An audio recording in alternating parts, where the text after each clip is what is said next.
Kita buka Wahyu pasal yang ketiga ayat 1 sampai 6. Wahyu 3 ayat 1 sampai 6. Kepada gereja di Sardis, dan tuliskanlah kepada malaikat jemaat di Sardis. Masih ingat, dari gereja yang pertama dapat surat khusus dari Tuhan Yesus, kita belajar malaikat jemaat itu artinya gembala. Nah, gembala Sardis ini luar biasa dapat pesan.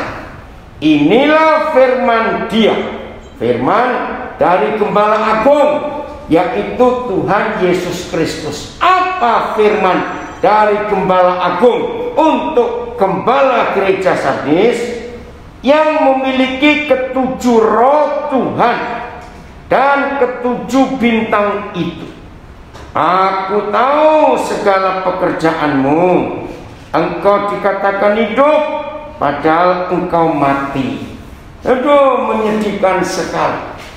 Saudara, ayat ini tepat seperti yang seluruh dunia alami selama tahun 2020 ini.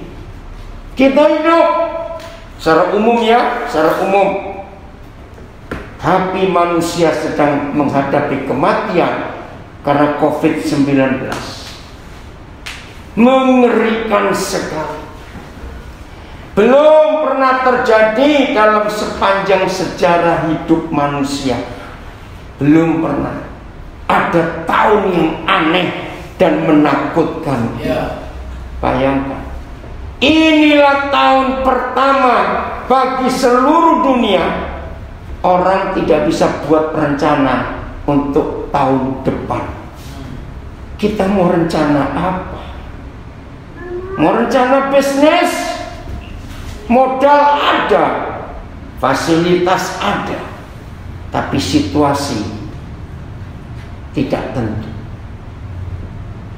Tahun-tahun sebelum kasus COVID ini, biasanya sudah orang merencanakan liburan kemana untuk tahun depan. Sekarang orang punya uang pun mau liburan kemana? Saya tidak tahu di Eropa, di Amerika, di Australia, di Indonesia ini hotel dijual murah, tapi pun pengunjungnya tidak banyak. Anak sekolah, biasanya kita sudah punya rencana sekolah di sini, sekolah di situ. Sekarang, maka itu betul firman ini, engkau hidup, padahal engkau mati. Ini keadaan kita sekarang, serba tidak menentu. Hari-hari ini banyak orang kontak saya, bagaimana tahun depan, bagaimana tahun depan. Jawaban saya cuma 2 kalimat: tetap takut Tuhan dan tunggu. Setuju nggak kalau saya katakan ini? Tetap takut kepada Tuhan artinya takut berbuat dosa, dan kita menanti. Bayangkan, beberapa negara di dunia baru senang-senang vaksin mulai kelihatan. Betul? Dari Rusia, dari Tiongkok, dari Amerika, dari Jerman, vaksin baru disetujui dan mau disebarkan. Tiba-tiba Inggris muncul. Corona jenis yang kedua ini lebih ngeri. Nah, itu saya tuh bayangkan, uang yang sudah habis sekian ratus triliun rupiah untuk research di perusahaan farmasi, ayo jujur, diganti lagi nggak ini? Pasti diganti dong, karena muncul jenis baru.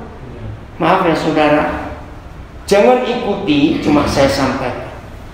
Sejak awal virus ini muncul, saya tuh yakin ini buatan orang. Kenapa saya berani berkata ini buatan orang? Karena kalau alam tidak seganas ini, alam itu punya aturan yang menurut Tuhan. Tapi yang buatan manusia itu nggak ada aturannya semua. Ingat berapa kali film-film Hollywood yang buat film apa itu mutasi gen karena bencana nuklir atau istilah begitu ya, pokoknya.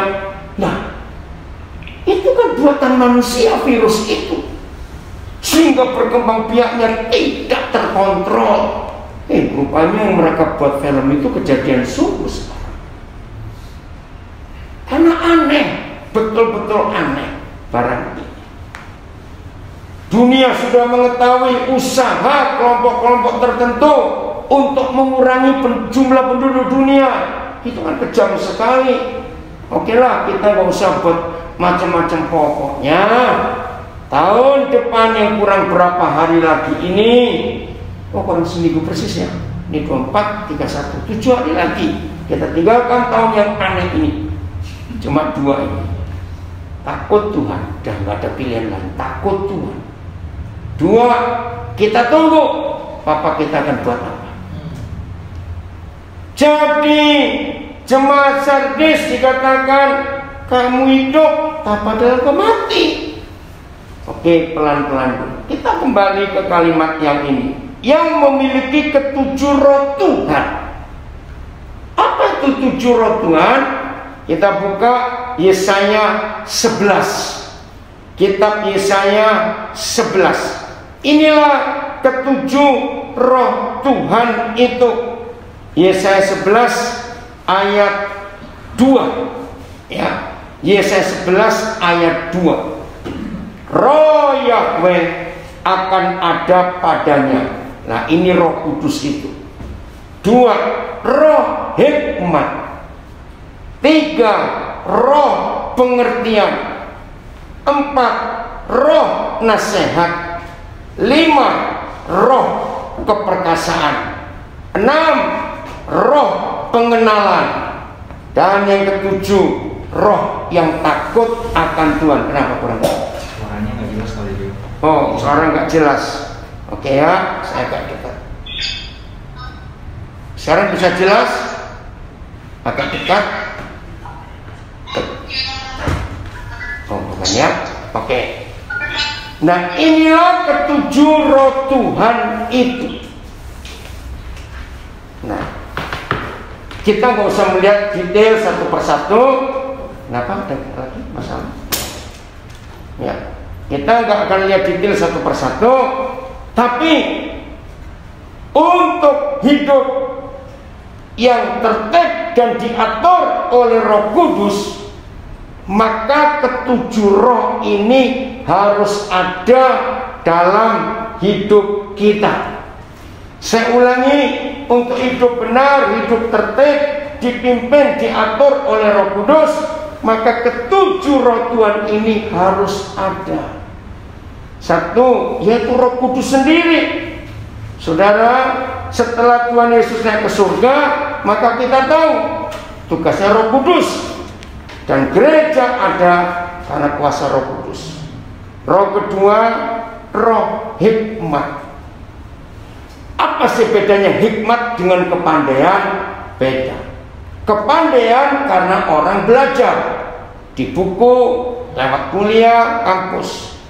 Tapi hikmat itu nggak bisa dipelajari.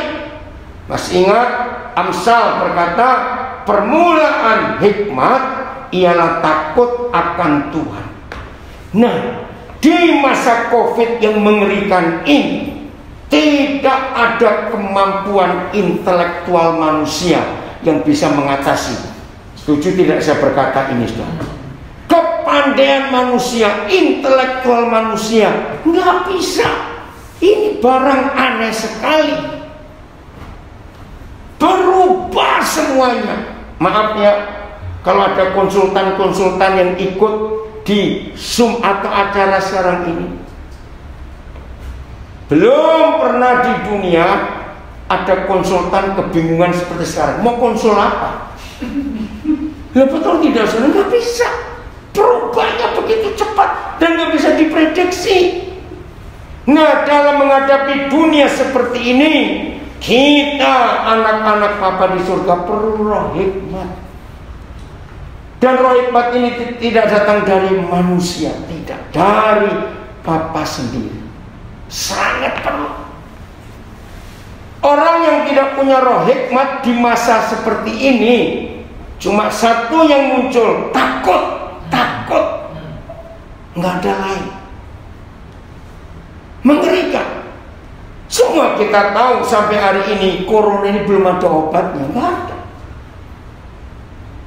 Dunia medis hanya berkata asal kamu jaga imun, hormon endorfin, dan itu cuma satu, harus tetap ada sukacita, hati gembira. Lalu gimana mau gembira? Di kamar sendiri, gak boleh ketemu orang, yang datang aja semua pakai APD seperti itu, nggak lihat ini siapa. Wih, ngeri sekali. Maka itu roh hikmat. Yang ketiga, roh pengertian, bukan pengetahuan.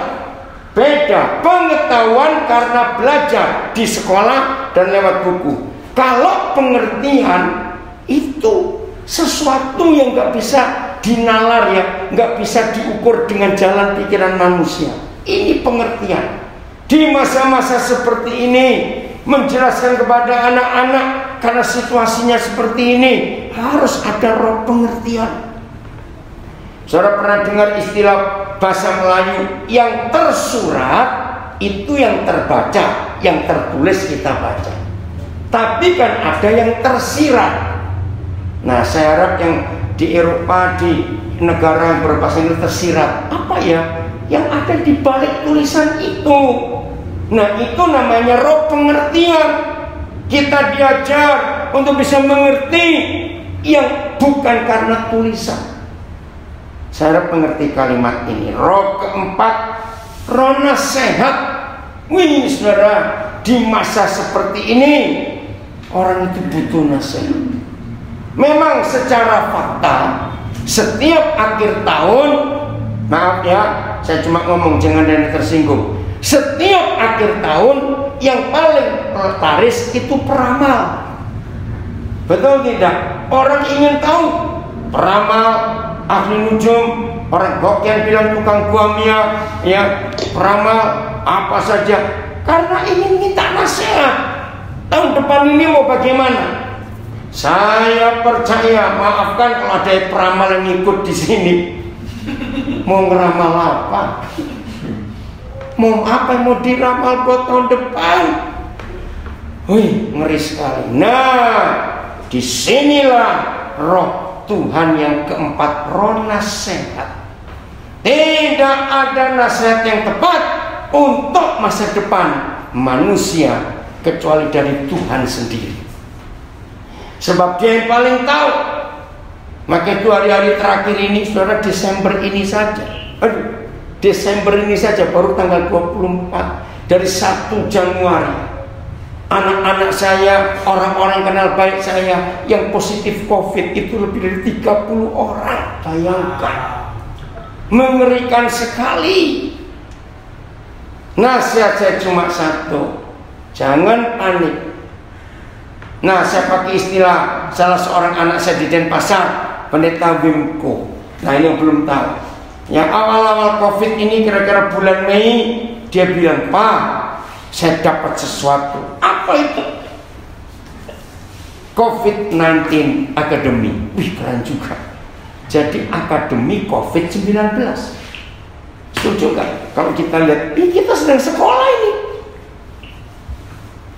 Inilah kesempatan kita belajar dan terbukti kita ambil positifnya. Berapa banyak orang yang merasa bersyukur kepada Tuhan karena ada COVID-19. Satu, buat suami istri yang benar hidupnya, COVID-19 ini menguntungkan. Karena sepanjang sehidup sejarah manusia belum pernah ada orang dipenjara di rumahnya sendiri. Betul tidak? Nggak boleh kemana-mana.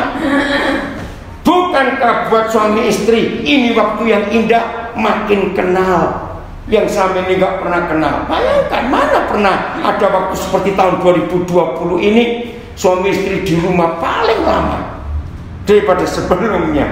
Tapi setan kurang ajar. Ternyata tidak sedikit warga berantakan karena kumpul terus jadi tahu aslinya. Loh, betul tidak, saudara? Terus ini mau bagaimana dalam hidup kita ini? Maka itu penting sekali untuk kita menikmati. Ada roh nasihat. Banyak lagi yang lain. Hidup berubah total. Belum pernah dalam sejarah manusia manusia bisa sadar kebersihan seperti sekarang ini. Dik cuci tangan, dik cuci tangan. Udahlah, pokoknya menakutkan. Nah, maka itu perlu nasihat hanya dari Roh Kudus, dari firman. Yang kelima, roh keperkasaan. Wow, terima kasih Pak. Amin. Ada kekuatan, bukan fisik, bukan, tapi secara mental dan roh kita harus perkasa di dalam Dia. Terima kasih Tuhan memberikan keperkasaan ini buat kita. Karena tanpa ini kita nggak sanggup, ekonomi berantakan seperti ini. Hidup jadi susah. Perlu keperkasaan dari Tuhan. Yang keenam, roh pengenalan. Puji Tuhan, tidak ada kekuatan lain dan tidak ada jaminan lain kecuali kita makin kenal Bapa, makin kenal. Maka kalau kita makin kenal kepada Bapa di surga lewat firman-Nya dan kuasa Roh Kudus, percayalah kita punya kekuatan yang luar biasa. Di masa-masa seperti ini, asuransi pun, waduh, berat sekali. Roh yang ketujuh, takut akan Yahweh. Lalu diulang di ayat 3 Yesaya 11, ya, kesenangannya ialah takut akan Yahweh. Ini yang membuat kita menang. Tahun depan belum pasti mau ada apa, kita tidak tahu. Coronanya jadi apa, kita juga tidak tahu. Tapi kalau Tuhan tahu di hidup kita, makin takut Tuhan, takut berbuat dosa, disitulah ada hal-hal yang hebat yang Tuhan sediakan buat kita semuanya. Inilah 7 roh Tuhan itu, dan ke-7 bintang itu. 7 itu angka sempurna bagi Tuhan dalam hitungan Ibrani ya. Angka-angka itu. Ayat 2 Wahyu 3, bangunlah dan kuatkanlah apa yang masih tinggal, yang sudah hampir mati. Gak enak firman ini saudara, tapi ini fakta. Saudara pernah dengar gak istilah biologi dunia binatang, seleksi alam? Pernah dengar gak kata seleksi alam? Maafkan saya harus ngomong. Di masa pandemik seperti ini, manusia yang akan tersisa kalau menang atas seleksi alam ini. Betul nggak saya berkata seperti ini? Ya, kayak dunia binatang sudah. Karena mengerikan. Betul. Wih, seandainya Elon Musk sudah berhasil buat kehidupan di Mars, orang-orang kaya pindah ke sana, pasti nggak ada corona di sana masalahnya. Betul? Tapi di dunia ini, bangunlah dan kuatkanlah apa yang masih tinggal, yang sudah hampir mati. Kalau kita melihat fakta corona ini, saudara, maaf, bagi keluarga yang menerima fakta, ada orang kita kasih meninggal karena corona. Maafkan saya, jangan tersinggung saya berkata ini. Kita yang masih tertinggal. Begini, kan kita ingat kata klaster.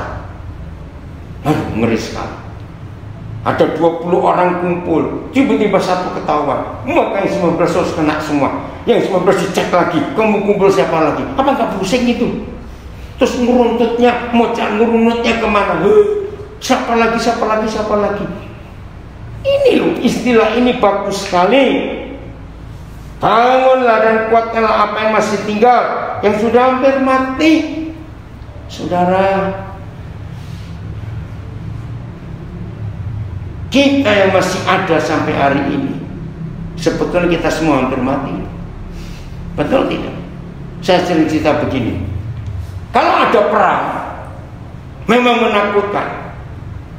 Tapi Dalam perang itu musuh kan kelihatan datangnya dari mana. Betul? Pakai senjata apa? Kita bisa tahu. Lah corona ini datang dari mana kita tidak tahu. Mata kita nggak bisa lihat. Maka itu kalau kita masih ada, ya kita tertinggal. Ini namanya seleksi alam.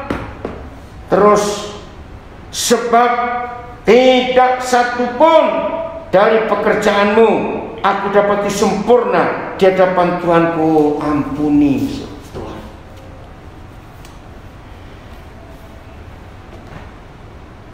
Saya berat mengatakan ini, tapi ini fakta. Siapa yang bisa mengadili kita? Dengar kalimat ini. Siapa yang bisa mengadili kita? Gereja, hamba-hamba Tuhan, pengkhotbah hebat, pendoa hebat, katanya penuh kuasa, penuh urapan, WL, worship leader, singer, pemain musik yang hebat-hebat.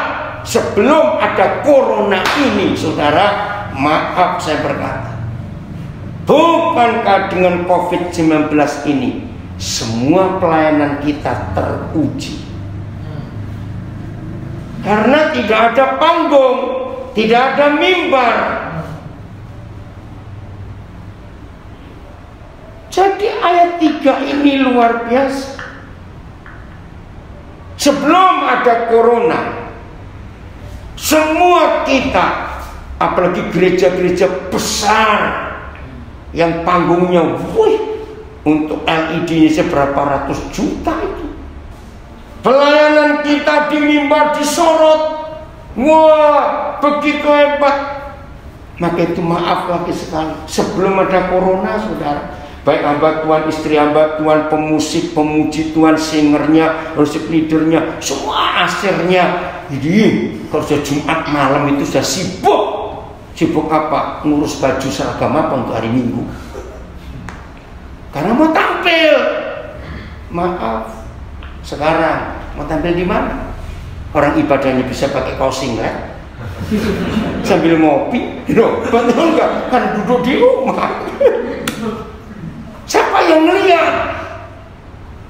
Bukankah ayat ini betul? Sebab tidak satupun dari pekerjaanmu aku dapat sempurna di hadapan Tuhanku. Mati kita. Karena cuma tampil di mimbar, ada kamera yang nyorot kita. Sekarang baru ketahuan aslinya. Apakah kita sungguh-sungguh beribadah? Apakah kita sungguh-sungguh hidup dengan Tuhan karena nggak ada orang yang melihat? Saudara, masuk, nggak apa-apa, masuk, please. Iya, betul tidak, saudara? Kiranya tidak ada seorang pun di antara kita yang teradili dengan corona ini. Dan biar Tuhan menemukan kita benar di hadapan Dia, walaupun kita sendiri. Bulan April, Mei, bulan puasa buat Muslim. Sudah ribut karena puasa berubah. Lalu Lebaran, ribut lagi, dilarang mudik. Yang Kristen belum merasa itu. Betul? Masuk bulan Juni akhir, musim haji, ribut lagi. Karena pertama kali sejak Ka'bah, tempat suci orang Muslim didirikan, ditutup ini pertama kali. Gila nggak corona ini? Kalau ada imam besar mereka yang mimpi, Tuhan berkata kepadaku, nggak ada musim haji, nggak diterima. Tapi corona datang, semuanya tunduk. Belum betul nggak? Ini fakta. Dan sekarang kita kena juga. Ayo mau rame-rame apa Natal begini? Pemerintah mengeluarkan edaran. Aduh. Maka itu saya cuma iseng saja, maaf jangan tersinggung. Ini Natal pertama yang hambar. Nggak ada seragam paduan suara, seragam musik tidak ada, seragam sekolah minggu tidak ada. Aduh, ngeri. Maka itu teruji betul Ternyata aktivitas kita yang hebat-hebat itu didapati tidak ada yang sempurna di hadapan Tuhan. Hati enggak kita? Hanya Tuhan yang menilai kita. Maka itu satu pihak, ayolah berterima kasih kepada corona, karena kita dimurnikan. Ayat 3, karena itu ingatlah bagaimana engkau telah menerima dan mendengarnya. Roh Kudus tolong kami. Saya ulangi ayat 3, Wahyu 3. Karena itu ingatlah bagaimana engkau telah menerima dan mendengarnya. Menerima apa? Mendengar apa? Ya, mendengar firman, menerima firman. Betul? Ingat itu. Terus turutilah itu. Turut, lakukan. Dan bertobatlah. Karena jika engkau tidak berjaga-jaga, aku akan datang seperti pencuri, dan engkau tidak tahu pada waktu manakah aku tiba-tiba datang kepadamu. Gak tahu waktunya. Saudara, kenapa Tuhan pun gak tahu waktunya? Karena kita tahu kedatangannya sangat ditentukan oleh sikap gereja di akhir zaman ini. Maka itu penting sekali dalam hidup kita dan saya, ya, untuk hidup di dalam ketaatan mutlak. Dengar kalimat ini. Maka itu penting sekali dalam hidup saudara dan saya, hidup dalam ketaatan mutlak. Kenapa saya pakai kata mutlak? Karena seringkali kita berkata taat. Maaf, jangan tersinggung, tapi kita masih tawar-tawar. Boleh nggak taatnya begini, taatnya begitu. Tapi di masa seperti ini tidak bisa. Tidak akan ada Natal. Saya ulangi, tidak akan ada Natal kalau tidak ada ketaatan mutlak Maria. Betul atau salah kalimat ini? Maria. Maka itu kata ini, turutilah itu dan bertobatlah. Coba saudara buka Lukas 1:38. Bagi saya, di antara semua bentuk ketaatan itu adalah Maria. Coba saudara lihat Lukas 1:38. Itu luar biasa. Jawab Maria, jadilah padaku seperti yang kau katakan, karena aku ini hamba Tuhan. Ya, kalau kita cuma baca begitu enteng. Coba kita jadi Maria zaman itu. Ayo jawab, apa risikonya? Ayo, ditimpuk, bukan bakpao tapi batu. Betul nggak? Dilempari batu sampai mati. Maka itu dia bisa berkata, jawab Maria, ajari kami Roh Kudus hari ini, ajari kami, supaya kalau kami ada di malam Natal, kata dunia ini, karena kata kita nggak ada malam Natal. Kalau kami ada di malam Natal 24 Desember ini, kami tidak sibuk dengan yang lain-lain. Kami mau sibuk menggenapi ayat 3 Wahyu 3. Turutilah itu dan bertobatlah. Natal tidak akan ada gunanya kalau kita rayakan hanya pesta pora, hura-hura, pohon Natal, ya rusa salju, Sinterklas, nggak ada gunanya. Natal itu dimulai karena ada seorang gadis menuruti dan bertobat. Maka itu kita harus berani berkata seperti Maria, jadilah padaku seperti yang kau katakan, karena aku ini hamba Tuhan. Ini ketaatan mutlak. Maka lahirlah juru selamat manusia. Tapi ketaatan mutlak Maria tidak akan jadi kalau nggak ada seorang pria yang bernama Yusuf. Maka itu Natal itu bicara tentang peranan suami istri yang kompak. Natal bicara tentang peranan suami istri yang sehati dan sepakat dalam hidupnya. Saya mau buktikan ya, Matius pasal pertama. Coba lihat ini. Maka itu kalau ada di antara saudara yang punya nama Maria, yang artinya taat, tapi engkau nggak pernah taat, ganti namamu dengan Mario. Percuma pakai nama Maria tapi nggak pernah taat. Maaf,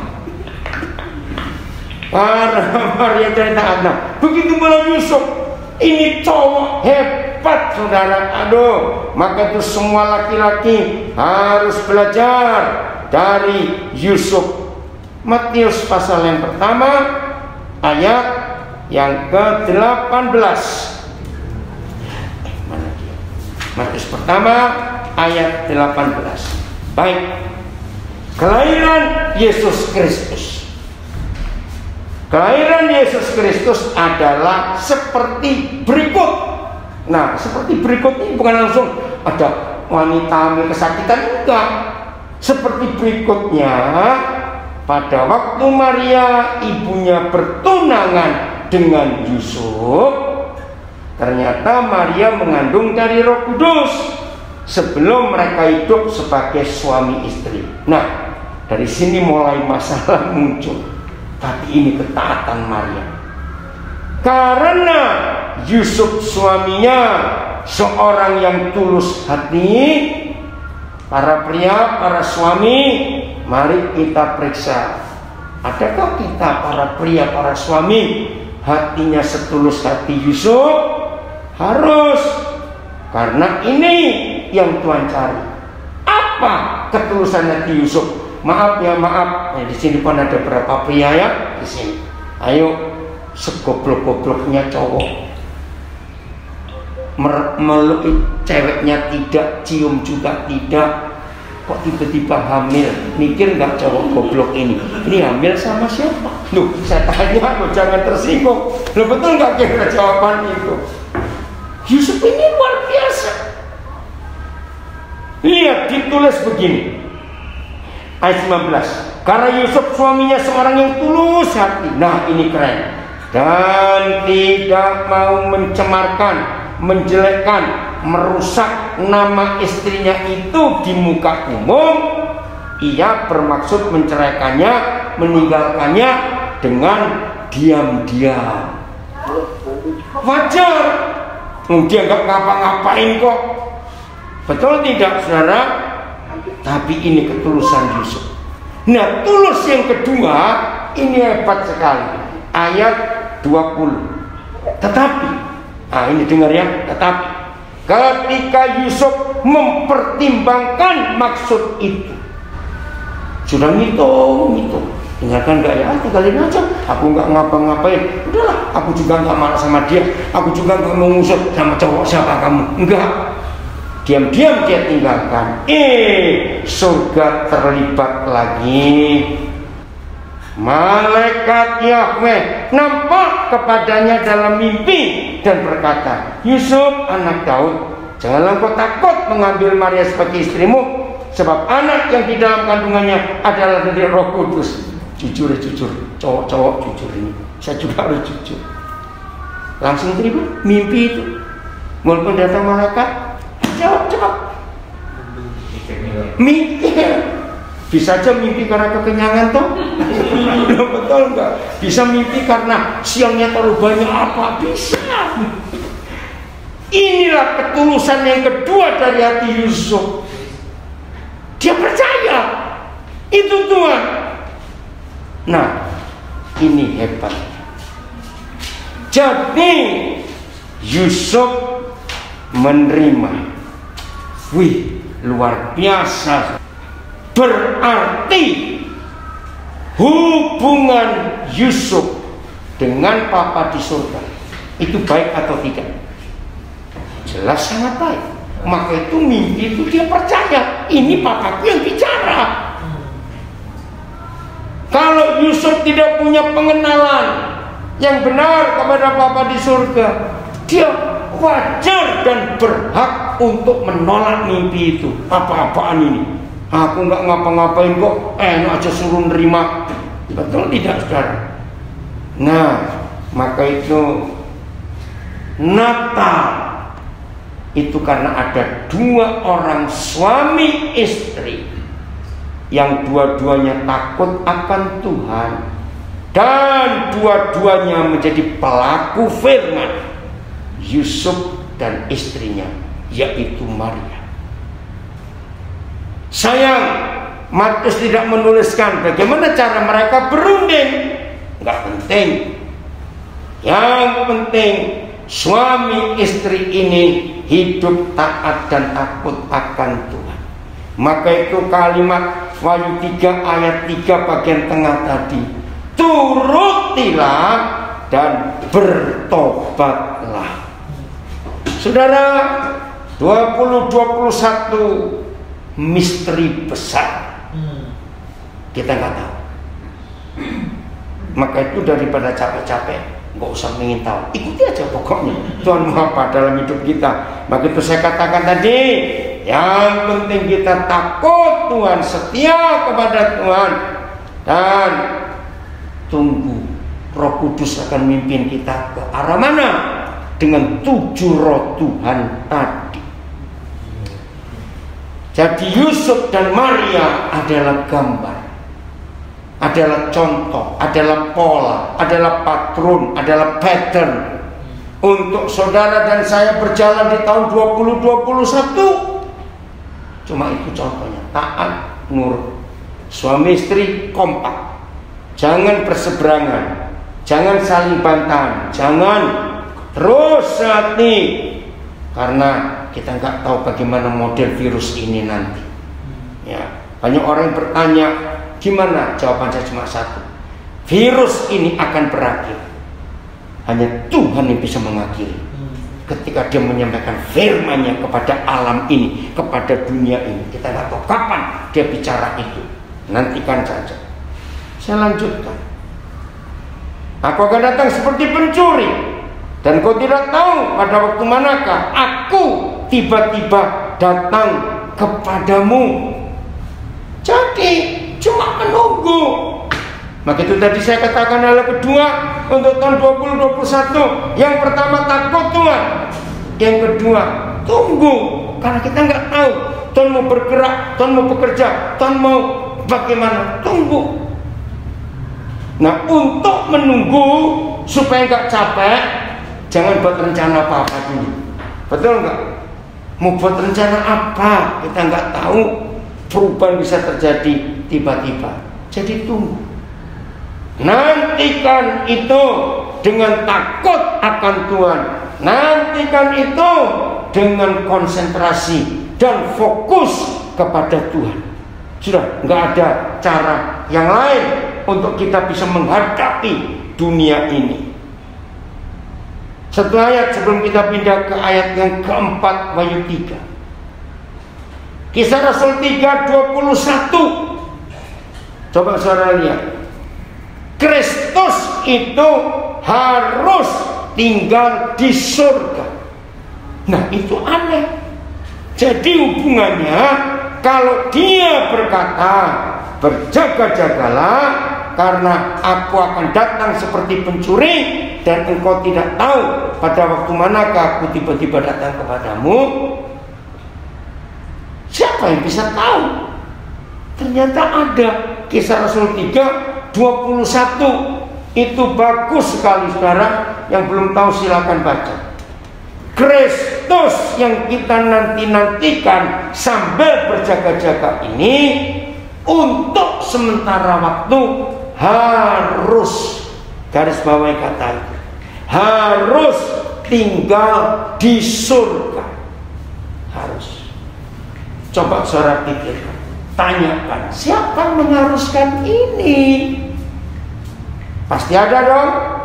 Saya dulu pikir Bapa di surga, ya Tuhan kita mengharuskan. Ternyata bukan. Nah, itu lebih kaget. Coba lihat Alkitab saudara. Siapa yang mengharuskan dia di surga? Kristus itu, Kisah Rasul 3:21. Kristus itu harus tinggal di surga sampai. Nah, kata sampai ini yang memberitahu kita berarti ada the certain time, depends on who. Ada suatu waktu, tapi tergantung siapa, sampai dipulihkannya segala sesuatu. Nah ini jadi yang membuat dia bisa datang bukan tanggal, jam, hari, bulan dan semuanya, bukan. Siapa dengar berita viral ada pendeta di Amerika beberapa waktu yang lalu, Desember ini, mengumumkan Yesus datang tanggal 23 Desember. Saya lewat. Betul nggak saya lewat? Nggak ada yang tahu. Tanggal, bulan, tahun nggak ada yang tahu. Jamnya juga tidak. Nah yang tahu ternyata kita. Kristus itu harus tinggal di surga sampai dipulihkannya segala sesuatu. Nah, ternyata yang memulihkan segala sesuatu bukan Tuhan, bukan Roh Kudus, bukan Bapa di surga, bukan malaikat-malaikat, tetapi saudara dan saya. Ini luar biasa. Ini tugas yang besar.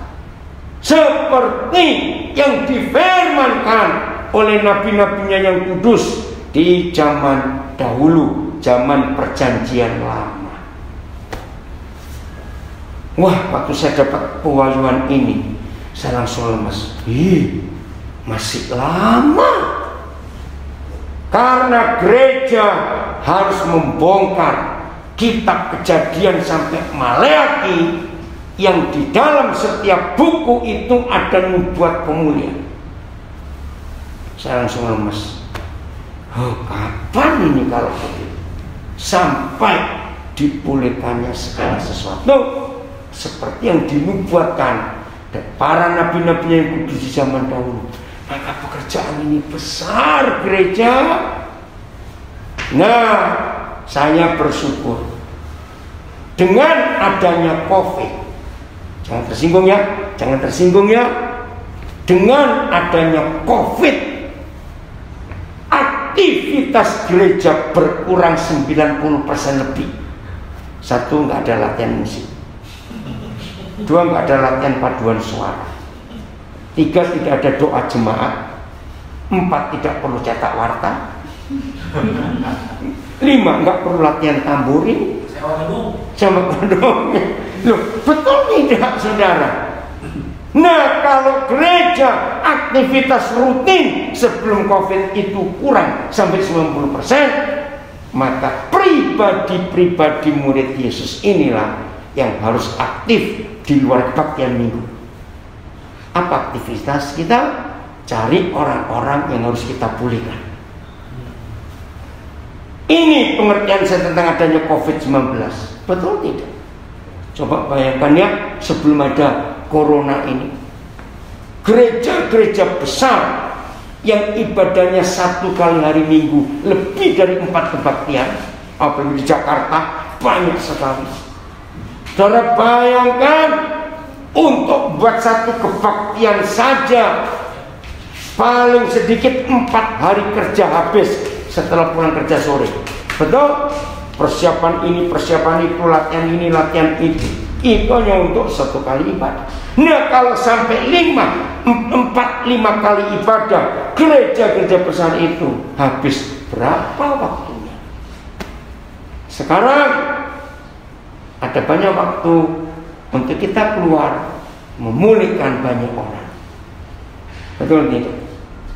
Contoh hari ini. Tadi pas kami di satu tempat, ya, terus tiba-tiba melihat ada penjualan Nespresso kopi itu. Nah besok saya mau ke Makassar. Nah saya tahu anak saya punya mesin itu, tapi nggak ada kapsulnya. Nah pas itu terus saya telepon, kebetulan papa di sini titiplah yang ini. Yang melayani salah seorang namanya Fama. Roh Kudus bilang sesuatu, saya minta nomor teleponnya. Saya tadi sudah chatting dengan dia dalam perjalanan ke sini. Dia kaget, kok saya bisa tahu masa lalunya. Saudara, saya nggak ngerti juga. Tapi itulah Roh Kudus, hidup yang dipulihkan. Lagi sekali, hidup yang dipulihkan harus ada dalam hidup kita. Nah, dengan memulihkan segala sesuatu seperti yang dinubuatkan oleh para nabi yang kudus di zaman dulu, maka Yesus akan segera datang. Kristus itu harus tinggal di surga sampai dipulihkannya segala sesuatu seperti yang dinubuatkan oleh nabi-nabi yang kudus di zaman dahulu. Kembali ke Wahyu 3 ayat yang keempat. Tetapi di Sardis ada beberapa orang yang tidak mencemarkan pakaiannya. Puji Tuhan. Pakaian artinya kekudusan, ya, tidak mencemarkan. Mereka akan berjalan dengan aku dalam pakaian putih karena mereka adalah layak untuk itu. Ini kalimat yang luar biasa. Mereka adalah layak untuk itu. Untuk apa? Untuk 3. 1, berjalan dengan aku. 2, dalam pakaian putih. Dan memang kita layak untuk itu. Maka itu saudara, meninggalkan tahun ini, mari kita siapkan diri kita betul-betul. Kita ini masih dianggap layak tidak oleh Tuhan.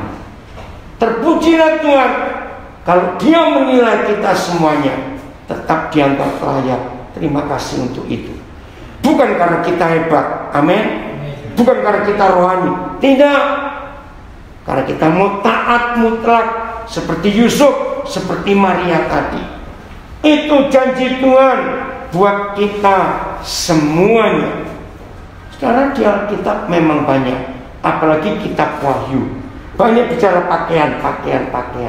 Betul? Ingat gereja Laodikia? Belilah pakaian daripadaku supaya tidak kedapatan ketelanjanganmu. Pakaian.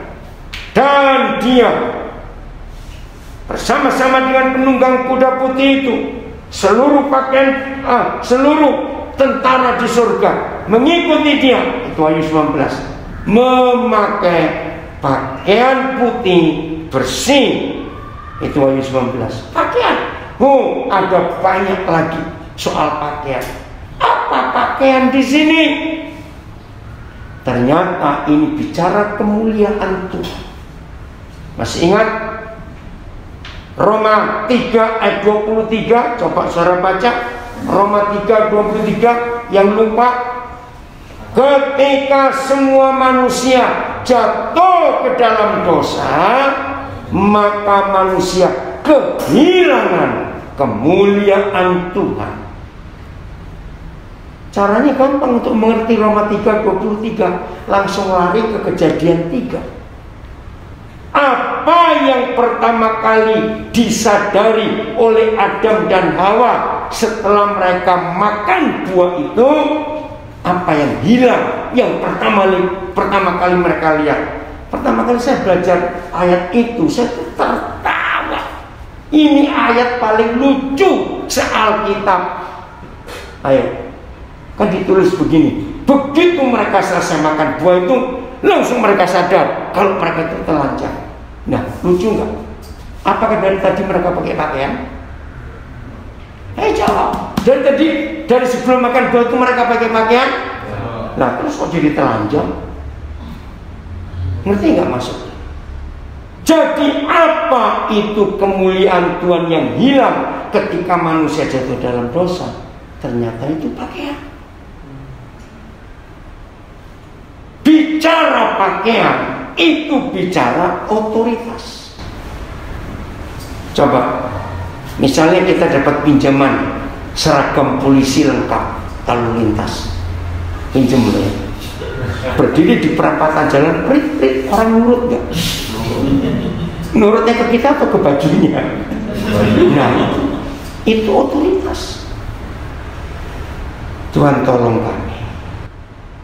Saya yakin kebenaran ini, corona dan semua jenis perbuatan setan tidak akan mendekat kepada kita kalau pakaian otoritas ini ada dalam hidup kita masing-masing.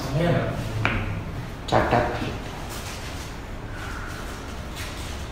Jadi kemuliaan itu bukan tepuk tangan, tapi itu pakaian.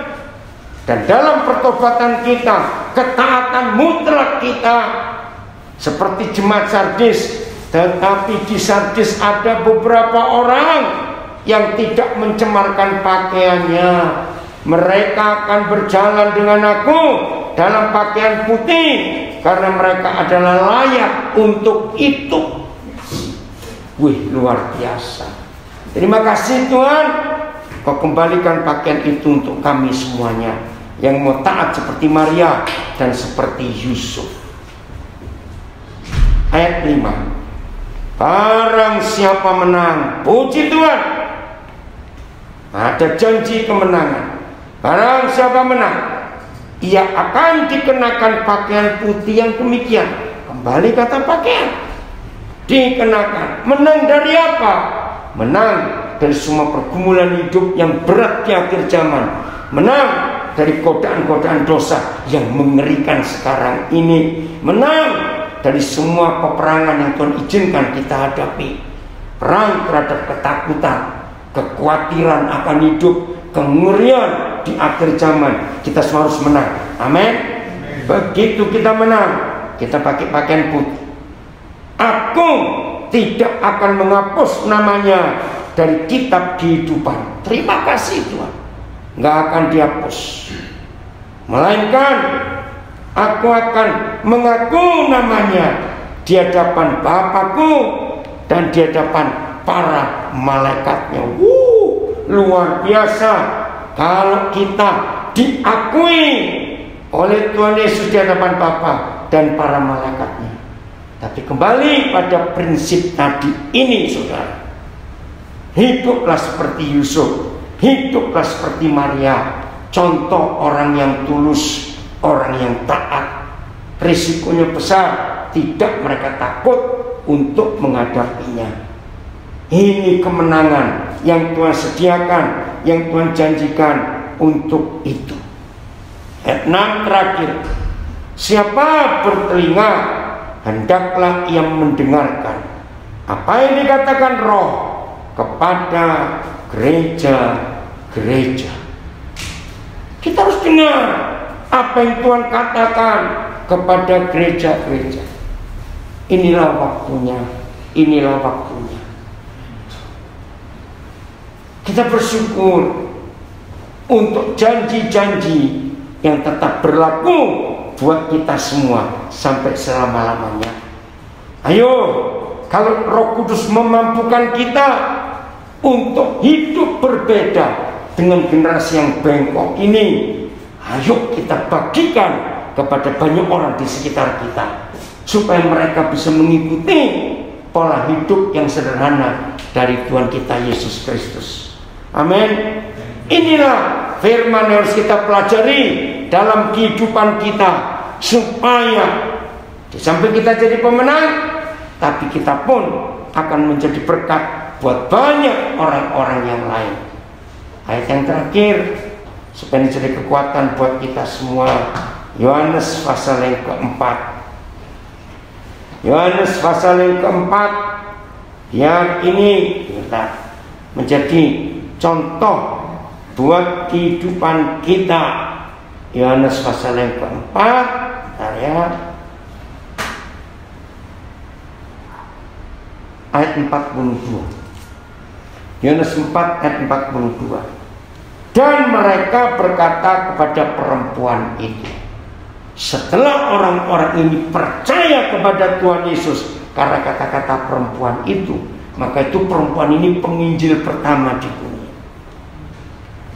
Kami percaya, tetapi bukan lagi karena apa yang kau katakan, sebab kami sendiri telah mendengar dia, dan kami tahu bahwa dialah benar-benar juru selamat dunia. Saudara dan saya mengambil keputusan untuk taat, untuk mengikuti Tuhan, bukan karena khotbah pendeta, bukan karena orang ini ngomong ini, orang itu ngomong itu, tapi izinkan kita sendiri punya pengalaman-pengalaman pribadi, hidup dengan Roh Kudus, hidup dengan Tuhan Yesus, hidup dengan Bapa di surga. Bukan karena kata orang, maka kita makin kuat dalam hidup ini. Puji Tuhan untuk firman Tuhan yang Tuhan berikan kepada kita, dan mari sungguh-sungguh kita menjadi pelaku, bukan cuma pendengar. Roh Kudus menolong kita, dan Tuhan Yesus memberkati kita. Jadilah pelaku firman. Tuhan Yesus memberkati kita semuanya.